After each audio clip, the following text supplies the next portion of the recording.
तो मोसाद को नया टारगेट है क्या? क्योंकि ईरान ने अब कूटनीति से ट्रंप को झुकने पर तो मजबूर कर दिया, लेकिन ईरान पर लगे प्रतिबंधों के इतिहास को भी बदल दिया गया है।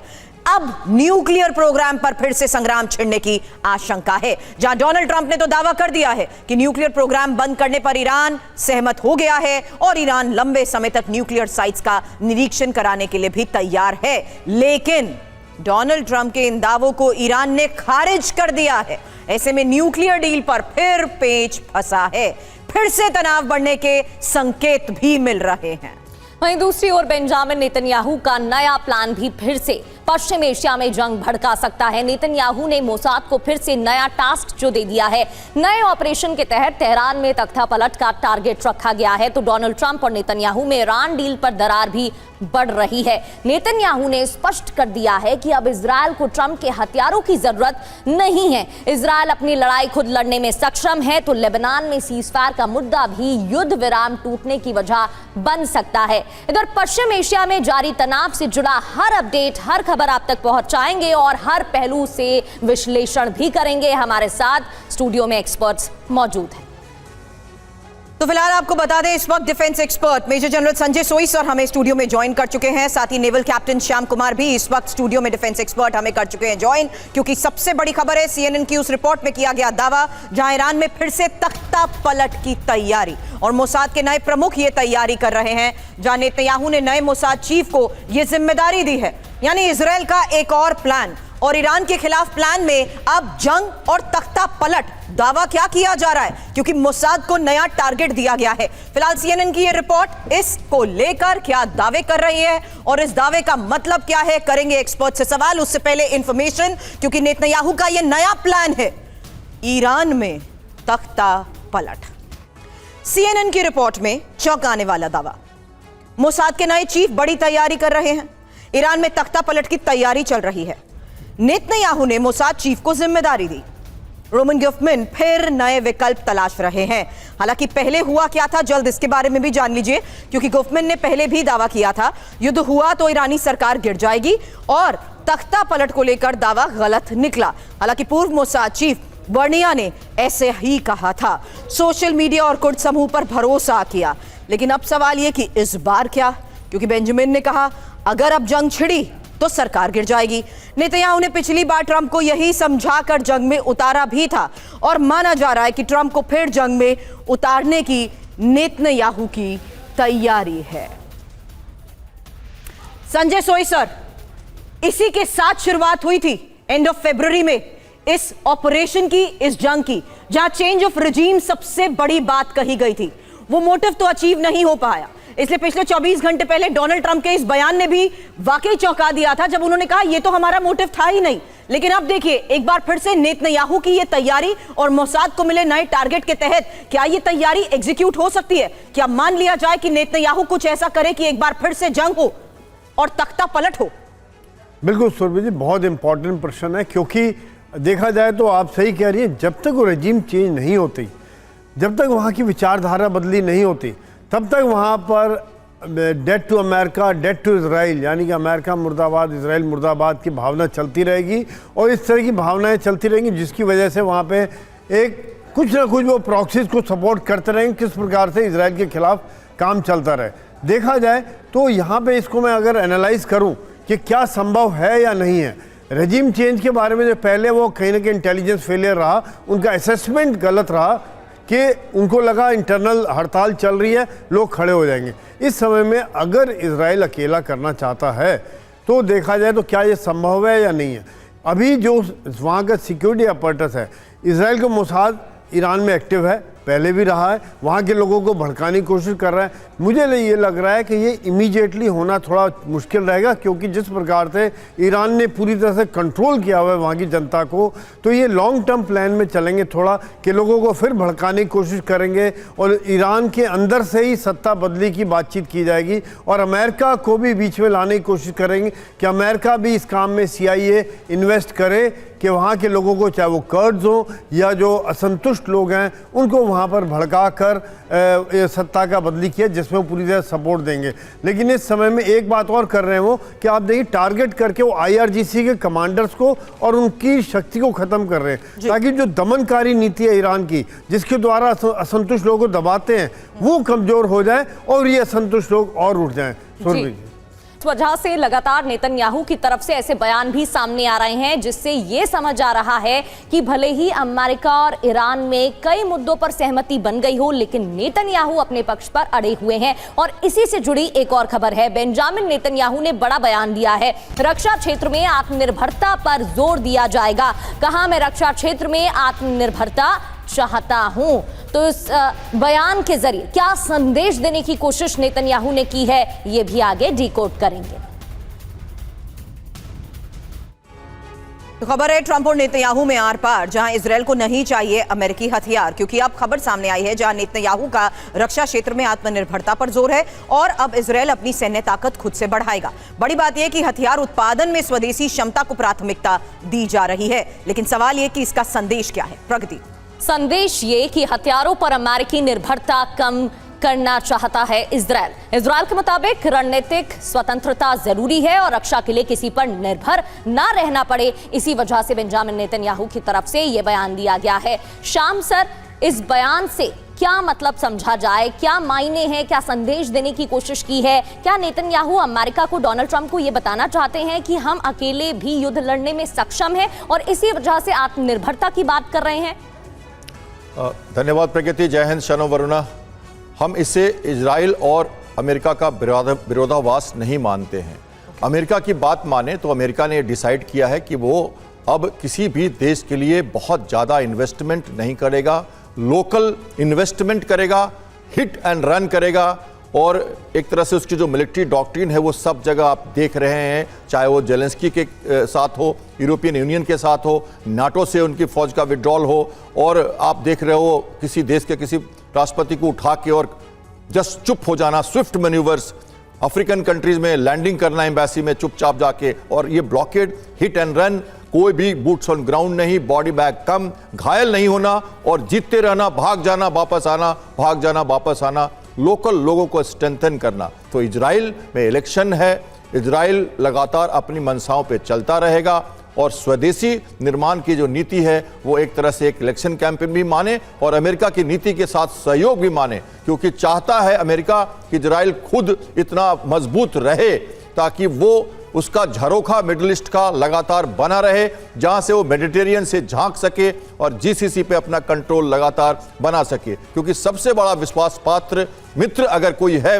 मिडिल ईस्ट में तो इजराइल है, जहां उसे जगह मिलती है, पैठ मिलती है और एंकरिंग मिलती है। इसलिए मैं मानता हूं कि ये एक तरह से उसी नीति का सदस्य है इजराइल। और जहां तक वॉर की बात करें तो ये मैं एक लाइन कहूं इस पे कि बातें तो कई चली, स्विट्जरलैंड से लेकर इस्लामाबाद तक बातें कई चली, कई बार हवा भी बदली, पर अभी ये विपदा नहीं है टली। मैं आपको बताऊं ये कंटिन्यूअस प्रोसेस रहेगा। हो सकता है 10 साल ऐसा चले। 9 महीने के बाद आए हैं, अभी चुप हैं, हवा बदल रहे हैं, झांसा ये वो टेस्टिंग, ट्यूनिंग और तरह तरह की बातें, जितने भी सूत्री कार्यक्रम उन्होंने दिए हैं सब में इफ्स एंड बट्स हैं। वार्निंग भी लगातार दे रहे हैं, जमावड़ा एक्चुअली हटा नहीं है कुछ खास, सब कुछ वैसे ही है। इस इफ्स एंड बट्स के बीच में श्याम सर सवाल आप ही से कर रही हूं, आपको लगता है कि इजराइल अगले फेज ऑफ ऑपरेशन की पूरी तैयारी कर चुका है, जहां जंग और तख्ता पलट को लेकर संजय सोई सर से जो हमने सवाल किया, उन्होंने कहा कि इंटरनली रिजीम चेंज करना इस वक्त पॉसिबल इजराइल के लिए नहीं है। और अभी जो हुआ है सर, उसमें तो ईरान ने भी एक धार्मिक सेंटिमेंट तो ईरान में लोगों में रहता ही है ना सर, उसको देखते हुए भी सभी अब अमेरिका और इजराइल के और खिलाफ हो चुके हैं, क्योंकि ईरान ने जिस स्तर पर घुटनों पर लाने की अपनी शर्तों के बेसिस पर अमेरिका को डील करने के लिए मजबूर कर दिया, उसने तो लोगों के बीच में यही मैसेज भेजा।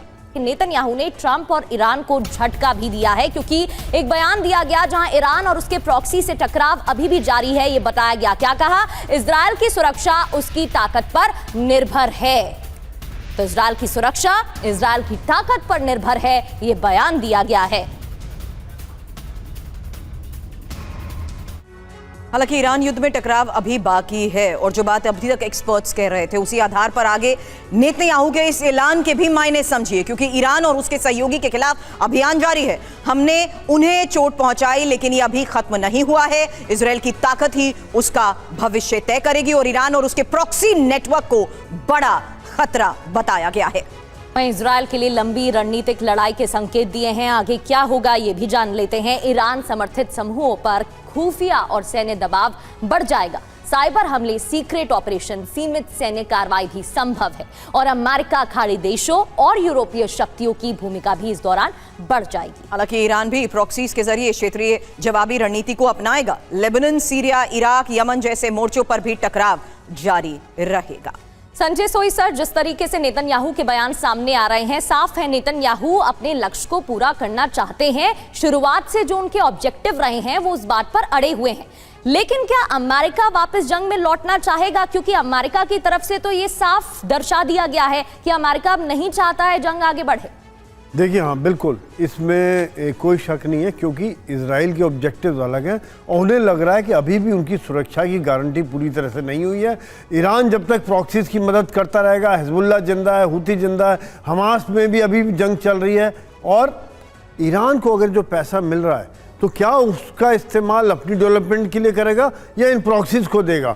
यही कारण है कि इजराइल अभी भी कंफर्टेबल नहीं है, कि उसको लग रहा है कि मेरी सुरक्षा का मामला अभी तक पूरी तरह से सफल नहीं हुआ। अमेरिका का जो मामला है, अमेरिका के अंदर इस समय बहुत विरोध हो रहा है। अमेरिका में महंगाई बढ़ गई। अमेरिका के लोग कह रहे हैं कि आप जो है दूसरे के पचड़ों में क्यों पड़े, आज हमारा इतना नुकसान हो रहा है इजराइल के चक्कर में, लेकिन हम इजराइल को मदद देते रहें लेकिन खुद जंग में डायरेक्ट ना इन्वॉल्व हो, जो जैसा कि कैप्टन श्याम ने बताया था कि ये अमेरिका की पॉलिसी है। यहाँ पर ये फिर जंग में घुस गए और जिसका खामियाजा उनको भुगतना पड़ रहा है। आज देश में जो परसेंटेज है 69% तक चले गए हैं जो जंग के खिलाफ हैं और जो चाहते हैं कि हम इस जंग को जारी ना रखें। तो ऐसे में ये बड़ा चैलेंज है उनके लिए, क्योंकि ये डेमोक्रेटिक कंट्री है, वहाँ पर मिड टर्म इलेक्शंस भी आ रहे हैं। ऐसे में उनके लिए बहुत ज़रूरी है कि किसी न किसी तरह से रिस्पेक्टफुली हॉर्मूज को खोल के वो बाहर निकल जाएं। बाकी चीज़ों से भी अभी आप देखिए जो हालांकि sir, sorry to butt in sir, अगली खबर भी सुनिएगा। डोनाल्ड ट्रंप को सेफ एग्जिट तो मिला नहीं, विक्ट्री एग्जिट तो भूल ही जाइए, क्योंकि बात अगर मिसाइल कार्यक्रम की भी करें तो एक और बड़ी खबर इसको लेकर अब आ रही है, जहां मिसाइल कार्यक्रम डील का हिस्सा नहीं और मिसाइल प्रोग्राम पर राष्ट्रपति पेजेश्कियान का यह बयान है, मिसाइल मिशन कभी एमओयू में नहीं होगा, वार्ता का हिस्सा नहीं है मिसाइल मिशन। और न्यूक्लियर डील पर डोनाल्ड ट्रंप का बड़ा दावा, ईरान न्यूक्लियर निरीक्षण पर सहमत है। डोनाल्ड ट्रंप ने यह कहा, लंबे समय तक एटमी निरीक्षण पर सहमति जताई गई है। सहमति के बाद यूएस ब्लॉकेड हटाया गया है। जब सहमति हुई उसके बाद ही ब्लॉकेड हटाया गया है, यह भी अमेरिकी राष्ट्रपति की तरफ से दावा किया गया। लेकिन अगली बड़ी खबर यह है कि इसी न्यूक्लियर निरीक्षण के दावे को ईरान ने खारिज कर दिया है। ईरान के विदेश मंत्रालय के प्रवक्ता इस्माइल बकाई का यूरेनियम पर ही यह बयान है, डैमेज न्यूक साइट का निरीक्षण नहीं करने देंगे, आईएईए को भी निरीक्षण की इजाजत नहीं। और ईरान ने ट्रंप के न्यूक्लियर सहमति के दावों को ही खारिज कर दिया है। इधर ईरान के न्यूक्लियर मिशन पर डोनाल्ड ट्रंप ने एक और दावा किया है, ईरान के पास कभी न्यूक वेपन नहीं होंगे, ये डोनाल्ड ट्रंप की तरफ से कहा गया। एटमी हथियार नहीं रखने पर ईरान सहमत है, ये भी उनकी तरफ से बताया गया। स्ट्रेट ऑफ हॉर्मूज से अब जहाज गुजर रहे हैं, हॉर्मूज में अब कोई रोक टोक नहीं। तीन बड़ी अहम खबरें टीवी स्क्रीन पर आपके सामने होंगी। स्ट्रेट ऑफ हॉर्मूज को लेकर भी डोनाल्ड ट्रंप ने बयान दिया। न्यूक्लियर डील पर डोनाल्ड ट्रंप ने बड़ा दावा किया है, कहा ईरान ने सहमति जताई है, ईरान न्यूक्लियर निरीक्षण पर सहमत है। यूरेनियम पर इस्माइल बकाई ने दूसरी ओर बयान दिया और इस बयान को खारिज कर दिया। वहीं डोनाल्ड ट्रंप ने एक और बड़ा दावा किया है। तो सवाल यह है, यूरेनियम पर संग्राम छिड़ा हुआ है क्या? क्योंकि अलग अलग दावे सामने आ रहे हैं। डोनाल्ड ट्रंप ने क्या दावा किया है और ईरान ने क्या चेतावनी दी है, जान लेते हैं। पहली बात यह है कि न्यूक्लियर निरीक्षण पर सहमति जता दी गई है। ट्रंप ने कहा इस पर न्यूक निरीक्षण नहीं होगा, ईरान ने चेतावनी दी है। इतना ही नहीं, न्यूक निरीक्षण के अलावा लंबे समय तक एटमी निरीक्षण को लेकर भी डोनाल्ड ट्रंप ने दावा किया है। यूरेनियम पर सहमति नहीं बनी है, ये ईरान की तरफ से चेतावनी दी गई है और बता दिया है। इसके अलावा ट्रंप ने दावा किया ईरान एटमी वेपन नहीं रखेगा, जो शुरुआत से अमेरिका डोनाल्ड ट्रंप की तरफ से कहा जा रहा है। ईरान की चेतावनी, एटमी डील अभी फाइनल नहीं है, इस पर भी बयान दिया। मिसाइल मिशन को लेकर क्या कहा ट्रंप का दावा, मिसाइल मिशन कम होगा तो ईरान की चेतावनी, मिसाइल प्रोग्राम MOU में है ही नहीं, ये ईरान की तरफ से कहा गया है। सोई सर, मैं ये सवाल अब आगे वापस आप ही से कर रही हूँ। आपको लगता है कि ईरान के न्यूक्लियर प्रोग्राम को लेकर तमाम दावे जो पिछले कई दिनों में सामने आ रहे हैं, MOU के तहत 60 दिन की बात और उसके बाद डोनाल्ड ट्रंप के ये दावे, कहीं ये वाकई इस पॉज को खत्म करने की कोशिश तो नहीं है अगले फेज ऑफ ऑपरेशन को एग्जीक्यूट करने से पहले? क्योंकि ईरान डोनाल्ड ट्रंप के तमाम दावों को चेतावनी भरे लहजे से खारिज भी कर रहा है और यह भी कह रहा है कि जो आप कह रहे हैं वो मुमकिन नहीं हो पाएगा, यहां तक कि जो साइट डैमेज हुई है उनका निरीक्षण तक नहीं होगा। मेरे ख्याल से पूरी दुनिया कंफ्यूज है कि हो क्या रहा है, यहाँ पे क्या हो रहा है, डील हो रही है नहीं हो रही है, क्या बात, कहाँ कौन एग्री कर रहा है नहीं कर रहा है। अमेरिका कुछ कहता है, ईरान कुछ कहता है, MOU पे कुछ साइन हो रहे होते हैं। आप देखिए ओबामा की स्टेज पे ये वापस पहुँच गए हैं, जो ओबामा ने जो किया था वहीं पे आ गए घूम फिर के कि इतना दिन लड़ाई लड़के पूरा लोग मरवा के अपना खर्चा करके फिर वहाँ पे जिसकी वे बुराई करते थे कि IAEA के द्वारा इंस्पेक्शन होगा, अब तो ईरान उसके लिए भी तैयार नहीं है कि मैं उसके लिए भी रेडी नहीं हूँ, उससे भी पीछे चले गए। यानी क्या हासिल हुआ है अमेरिका को इस जंग में? मेरे हिसाब से जिसको तमिल में कहते हैं इल्ले, कुछ भी नहीं मिला है उनको हासिल, वहीं के वहीं है। तो आज ईरान ने चाहे मिसाइल डील हो, चाहे न्यूक्लियर हो, चाहे वो सत्ता परिवर्तन हो, कुछ भी उसमें शामिल सफलता नहीं मिली है। सिर्फ एक मिलती लग रही है, जो भी अभी डाउटफुल है, स्ट्रेट ऑफ हॉर्मुज वाला, वो 30-35 शिप अब निकलने शुरू हुए, जो 100 से ज़्यादा निकलते थे एक समय में, वो अभी लिमिटेड निकल रहे। लोग डर रहे हैं कि कब यहाँ पे शुरू हो जाए, कब बम्बार्डमेंट चालू हो जाए, और वो लोग काफ़ी एक्सपोज होते हैं। कंटेनर शिप इतना बड़ा है, स्लो चलता है, वो काफ़ी वल्नरेबल होता है। तो अभी भी मेरे हिसाब से तो काफ़ी दुनिया संशय में है कि क्या ये आगे कुछ बढ़ेगा, शांति होगी या नहीं होगी। सुरभि जी। बिल्कुल सर, देखने वाली बात रहेगी सर कि आगे क्या कदम उठाए जाते हैं, क्योंकि अलग अलग बयान अभी भी सामने आ रहे हैं। अमेरिका के साथ वार्ता पर ईरान ने क्या कहा? ईरान ने दावा किया वार्ता निलंबित होने के बाद संपर्क नहीं हुआ है। विदेश मंत्रालय के प्रवक्ता बकाई ने यह बयान दिया है, धमकी भरे बयानों से वार्ता प्रक्रिया रुकी हुई है। ये बड़ी बात है, धमकी भरे लहजे से वार्ता प्रक्रिया रुकी हुई है, धमकी भरे बयानों से। हालांकि ईरान का अमेरिका को बेहद सख्त जवाब। बकाई ने यह भी कहा रिलीज संपत्तियों पर प्रतिबंध नहीं, और बकाई ने कहा कि फैसला हम खुद करेंगे, कोई और नहीं। यह भी कहा कि उपयोग को लेकर ईरान पूरी तरह स्वतंत्र है। तो लेबनान पर आमने सामने जहां अमेरिका और ईरान, क्योंकि खबर यह है कि लेबनान पर ईरान का यह सबसे बड़ा बयान सामने आया है कि हमले जारी रखने का बहाना स्वीकार नहीं, युद्ध रोकना युद्ध विराम समझौते का अहम हिस्सा है और मध्यस्थ समझौते के पालन की निगरानी भी कर रहे हैं। हमलों को जारी रखने के लिए तर्क को खारिज किया गया है। इधर युद्ध विराम समझौते की पूर्ण पालन की मांग भी की गई है और कहा गया है कि अगर इसमें कोई भी कमी आती है या बदलाव होता है तो वो बर्दाश्त नहीं किया जाएगा। Shyam Kumar sir, minus America Iran Israel जंग की बात करें, क्योंकि जिस तरीके से प्लान बना रहे हैं नेतन्याहू, ऐसा लग रहा है कि कभी भी जंग की शुरुआत हो सकती है। अगर ऐसा होता है तो किसका पलड़ा आप भारी देख रहे हैं? क्योंकि प्रॉक्सीज की भी बात हो रही है, एक बार फिर से सख्त संदेश दिया है ईरान ने प्रॉक्सीज को लेकर। प्रगति, इसको पूरे परिप्रेक्ष्य में देखना होगा। देखिए, नैरेटिव जो लेके अमेरिका आया है, एथिकली यहाँ आया क्यों इजराइल और अमेरिका? हमने कहा कि ईरान जो विजिबल जो नैरेटिव है वो है कि ईरान रोग स्टेट है, फंडिंग करता है HHH को, और इसलिए रोग स्टेट है और इसके पास एटॉमिक पावर बनेगा तो और भी मुश्किल होगी, वर्ल्ड को थ्रेट होगा, इसलिए हम इसे रोक रहे हैं। वहीं ईरान ने अपने मोटिव को हासिल कर लिया कि वो कहीं ना कहीं वो फंड्स चाहता था, जहां डोनाल्ड ट्रंप के एक और फैसले ने ईरान को ये राहत दी कि वो कुछ दिनों के लिए ऑयल भी अब बेच सकता है। मेरा सवाल ये है कि क्या ये प्रॉक्सीज और लेबनान फ्रंट इस पूरे माहौल को दोबारा से फ्रीज तो नहीं, लेकिन जंग को देखते हुए एक और ऑपरेशन की शुरुआत की वजह बन सकता है क्या? बन सकता है, इसलिए सकता नहीं है, ये बना हुआ है ये एक कंटिन्यूअस प्रोसेस है, मैं लगातार कह रहा हूं, विपदा अभी नहीं टली है। मैं आपको विजिबल एम बताया मैंने, इनविजिबल एम क्या है? खलीफा का रोल खत्म करना गल्फ कंट्रीज की तरफ से। तो ये पहला एम जो है वो रोक स्टेट अमेरिका और इजराइल का कॉमन टारगेट है, क्योंकि इजराइल के अस्तित्व को खतरा भी इसमें जोड़ा जाता है। और दूसरा जो टारगेट है जीसीसी का, वो अमेरिका का टारगेट है। आपको याद होगा पार्स पर अटैक करने पर इजराइल को रिप्रिमांड किया था ट्रंप ने, हमारे टारगेट पर मत आओ। तेहरान देखो, ईरान देखो, कैस्पियन सी देखो, उसको देखो। तो ये दोनों की अपनी पूरी तैयारी नीति है और ये उस हिसाब से आए हैं, तो रुकेंगे कैसे? इसलिए आप मान के चलिए कि साम दाम दंड भेद, आज का अमेरिका अलग नीति से लड़ाई लड़ रहा है।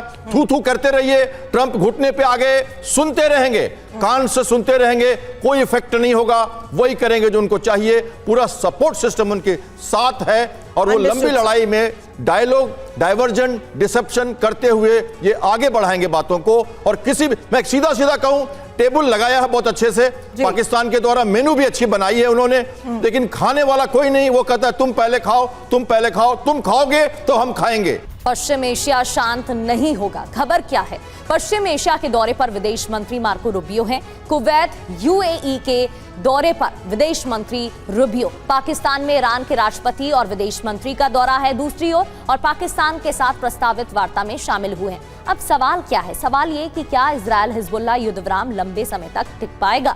रूबियो के कुवैत और यूएई दौरे का मुख्य एजेंडा आखिर क्या है? क्या ट्रंप नए कूटनीतिक समझौते की तैयारी कर रहे हैं? लेबनान से जुड़े तनाव का शांति प्रक्रिया पर असर पड़ेगा या नहीं पड़ेगा, ये भी देखने वाली बात है। संजय सोई सर, जिस तरीके से सहमति बनी है कई मुद्दों पर, क्या वाकई में डोनाल्ड ट्रंप चाहते हैं जंग थम जाए, या फिर एक बार फिर से समय लिया जा रहा है? कोई कूटनीतिक समझौते की तैयारी कर रहे हैं अमेरिकी राष्ट्रपति? नहीं, बिल्कुल, इसमें कोई शक नहीं। देखिए, दो बातें हैं। अल्टीमेटली अमेरिका का भी ऑब्जेक्टिव यही है कि मध्य पूर्व में पूरी तरह से डोमिनेट करना, जिसमें रोड़ा सिर्फ एक है, वो ईरान है। बाकी सभी देश आज अमेरिका के साथ लाइन में खड़े हुए हैं। अमेरिका की 19 से ज़्यादा बेसेस वहाँ पर है। ईरान को किसी न किसी समय ख़त्म करना है। यहाँ पर कभी कभी मुझे लगता है क्या ये मट एंड जेफ वाली पॉलिसी कर रहे हैं कि इजराइल को कह दिया तू गुस्से वाली बात कर, हम थोड़ा प्यार से बात करेंगे। जेडी वैंस अलग बात करता है, ट्रंप उधर से यहाँ शांति की बात हो रही थी, वार्ता चल रही होती है, उधर से ट्रंप धमकियां दे रहे होते हैं। अमेरिका डोनाल्ड ट्रंप ने तो नहीं दिया कि मैं यहाँ शांति की कोशिश करता हूँ ताकि आर्थिक नुकसान से बचा जा सके, वहीं दूसरी तरफ पे आप प्रॉक्सीज को टारगेट करते रहो, साइमल्टेनियसली ऐसे स्पेशल ऑपरेशन चलाते रहो कि हम अमेरिका पर दबाव, ईरान पर दबाव बना सकें। बिल्कुल, तो ये मट एंड जेफ वही पॉलिसी होती है। एक तरह शांति की बात करता है, प्यार से करता है एक आदमी वो, और ये ट्रंप और जेडी वैंस के बीच में भी है। जेडी वैंस शांति से बात करते हैं, उधर ट्रंप बंदूक रखे होते हैं कि तुमने नहीं माना तो तुम्हें मैं बर्बाद कर दूंगा, खत्म कर दूंगा। ये अलग अलग तरीके से ईरान के अंदर कर रहे हैं। जैसे श्याम ने कहा था कि ये साम दाम दंड भेद ये लंबे समय में ख़त्म करेंगे। एक समय में देखिए कि रशिया के सपोर्टर्स ने यहाँ पे लीबिया, इजिप्ट, सीरिया, इराक, ये सभी देश थे, आज ख़त्म हो गए हैं, ख़त्म। इन आपस में ही लड़ रहे हैं, कौन किससे लड़ रहा है यही नहीं पता किसी को। ईरान के अंदर भी अल्टीमेटली उनका उद्देश्य यही रहेगा, सफल हो या नहीं हो, कब तक वो संभालता रहेगा, कब तक बचा के रखेगा।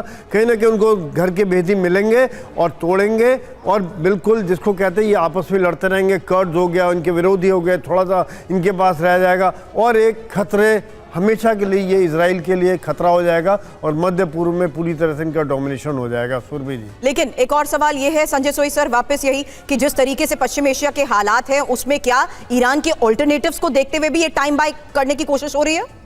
नहीं, बिल्कुल, देखिए यहाँ पे कोशिश ये हो रही है कि इस समय में ऑल्टरनेटिव के तौर पे देखिए अल्टीमेटली वो ट्रस्ट करते हैं, वो इजराइल पर ही करते हैं, जो एक मिलिट्री ताकत के तौर पर। बाकी जगह उन्होंने अपनी यूएई का दौरा है, पश्चिम एशिया के जो हालात है, यूएई की जो स्ट्रैटेजी है, कतर जिस लिहाज से ऑयल को देख रहा है, ग्लोबली क्या एक ऑल्टरनेटिव रूट बनाने की या ऑल्टरनेटिव पहल करने की ये कोशिश इस टाइम को बाय करते हुए हो रही है? सवाल ये है। नहीं, बिल्कुल, क्योंकि वो समय तो ले रहे हैं कि कहीं ना कहीं वो समय लें ताकि यहाँ पर कुछ ना कुछ जो गल्फ कंट्रीज को भी समय मिले, क्योंकि अल्टीमेटली ये कंट्री भी सफ़र कर रहे थे, नुकसान उठा रहे थे।